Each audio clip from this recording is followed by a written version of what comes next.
Est-ce que vous avez envie de faire un cadeau à votre enfant? Dans cette vidéo, je vais vous offrir une technique, un petit exercice absolument fantastique qui va créer beaucoup de bonheur dans le cœur de votre enfant. Vous allez voir, c'est magique. Alors retrouvez-moi tout de suite, c'est dans cette nouvelle vidéo.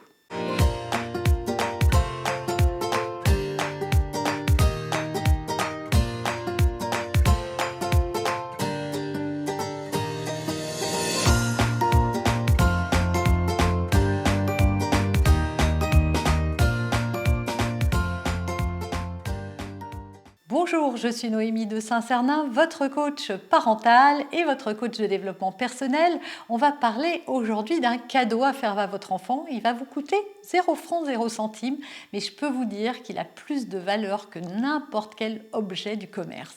Et même encore plus parce que ça va construire quelque chose de très fort à l'intérieur de votre enfant. Ça va développer chez lui beaucoup d'estime, ça va lui donner beaucoup d'amour et beaucoup de confiance en lui. Alors, c'est quoi cet exercice? Juste avant, je voudrais replacer un petit peu le contexte. En tant que parent, on est souvent débordé et dépassé dans notre éducation. On vit des émotions difficiles que l'on reporte parfois sur les autres. On crie, on s'énerve, on menace. Juste avant de parler de cet exercice, eh bien, je vous propose de télécharger gratuitement un autre cadeau, bon coffret gratuit, qui va vous aider justement si vous avez du mal à gérer l'éducation ou les émotions de vos enfants.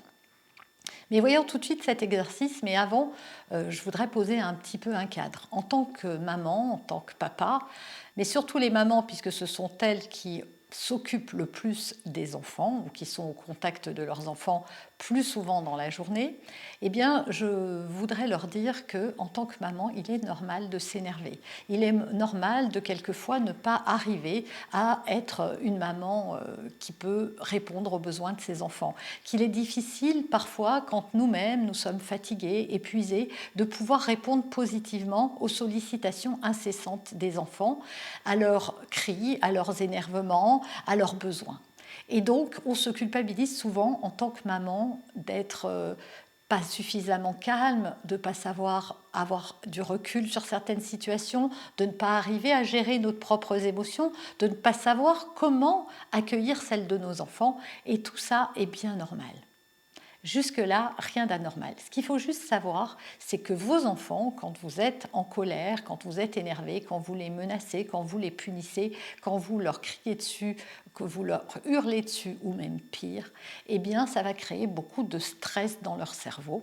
Et il ne faut pas grand-chose pour stresser un enfant. Déjà, quand ils vous sentent tendu, impatiente et un peu agacé, déjà le stress commence à monter à l'intérieur d'eux et un enfant se sent toujours responsable de ce qui se passe. Résultat, l'enfant se dit je ne suis pas un bon enfant, je ne fais qu'embêter maman, je ne suis pas assez sage, je ne suis pas assez gentil, je ne fais que des bêtises. Même s'il ne vous le dit pas, ça se construit comme ça dans son cerveau. Et ce n'est pas de votre faute, parce que vous-même, vous faites de votre mieux. Maintenant, il y a une manière de réparer tout ça et de faire en sorte que votre enfant ne se sente pas responsable et surtout, un enfant a besoin, et c'est son besoin principal, de sentir qu'il est le centre d'amour de votre vie. Donc pour ça, je vais vous donner mon petit exercice à faire. Vraiment, je vous encourage à le faire et à revenir me dire dans les commentaires ce que cet exercice aura donné. Si vous le faites comme il faut, vous allez voir, c'est magique. Cet exercice, moi, je vous conseille de le faire le soir, dans le calme. Si vous lisez une histoire à votre enfant, juste à la fin de l'histoire, c'est le bon moment. Faites-le à un moment où il est calme et où vous êtes calme, où il est détendu et où vous êtes vous-même détendu.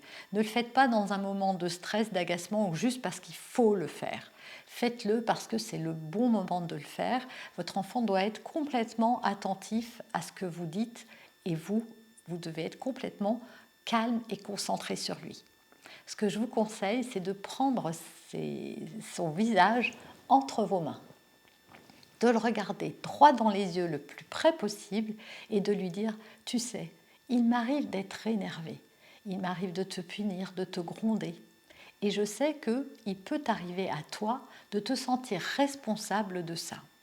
Alors je voulais te dire que ce n'est jamais de ta faute, mais que parfois je n'arrive pas à gérer mes émotions et que je m'en prends parfois à toi. Et pour ça, je te demande pardon. Je voudrais que tu saches que je t'aime tellement, que tu es important pour moi et que j'ai confiance en toi. Et c'est tout. Vous pouvez enregistrer cette partie de l'exercice. On va vous mettre la phrase en barre d'infos. On va vous la mettre aussi sur l'écran si vous voulez. Comme ça vous permettra de la recopier, de mettre en pause et de recopier cette phrase. Vous n'êtes pas obligé de dire ça mot à mot. Parlez avec votre cœur, mais conservez l'essence de ce message. 1. Faire votre mea culpa. 2. Dire à votre enfant que vous l'aimez. 3. Qu'il n'est pas responsable. Et 4. Que vous avez confiance en lui. Faites cet exercice, alors pas tous les jours évidemment, mais peut-être une fois tous les 3 mois, et observez qu'est-ce qui va se passer. Peut-être que vous ne verrez pas tout de suite les résultats, mais vous allez sentir que ces phrases-là vont faire du bien à votre enfant. Pour construire une bonne estime de soi, un enfant a besoin d'entendre ce que je viens de vous dire. J'espère que cette vidéo vous a plu. Si c'est le cas, dites-le moi dans les commentaires. Dites-moi aussi ce que vous en pensez. Likez, partagez aussi cette vidéo à d'autres parents. Abonnez-vous, cliquez la cloche, repartez avec votre cadeau et on se retrouve très vite et très bientôt dans une prochaine vidéo.